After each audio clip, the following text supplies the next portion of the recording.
Let's turn to the mailbag and see what's in there. Don't hesitate to write me. I try to answer your questions as best I can, as quickly as I can. The ones that are really interesting, we turn into digital. And we got one here from Ron. He said, is it ever possible to play a negative shoe successfully? Can you ever increase your unit wager? If so, when and by how much? I've seen players win consistently in these situations, provided the negative count doesn't get out of hand. Of course, he's counting the cards, and what he means is as the count goes minus, he's watching people win. Well, that's very natural, because when tens and aces are played, that causes the count to go down. And if we were able to predict when the tens and aces were going to come out, then we could obviously make a nice profit off of that. But the reality is that for the most part, you cannot play negative shoes and expect to make a profit. What he sees is players in the short term getting decent cards, even though the count is negative, and that's going to happen. You play long enough, you'll see everything. He goes on to ask and mention, he says, I play high-low with full indices, so I have playing strategies for negative counts, even severe ones. My only concern is camouflage. Who in their right mind hits a hard 17 against a dealer's ace? Well, in extremely negative counts, it should be done, but at what risk to longevity? And he's already answered his own question. I mean, hitting a 17 against an ace is the correct play when the count is very, very negative.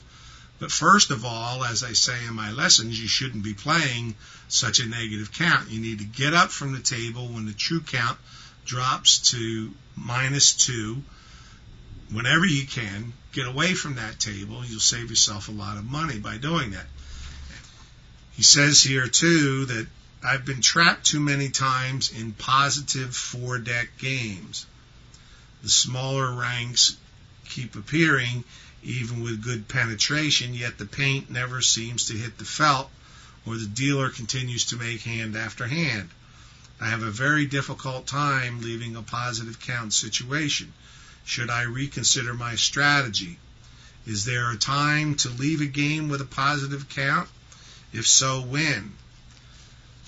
As I pointed out to him, it's the opposite situation. The count is going up because little cards are coming out. But again, you can't predict when that happens.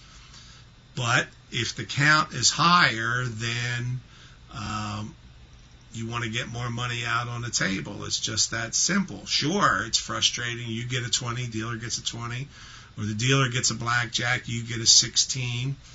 That's the reason why card counters as professionals are very rare people, because they can live through those type of situations. But even from a recreational point of view, you got to put the money out when the count is in your favor and not worry about what happens in the short term. He concludes with, he says simply, can you ever play negative shoes profitably, and how do you know when to leave a positive shoe? Answer to the first part is no, and you never leave a positive shoe unless the building's burning down, or you've run out of money, or your significant other is coming away to drag you away by the scruff of the neck. But you just don't do that. So my answers to him were no and never.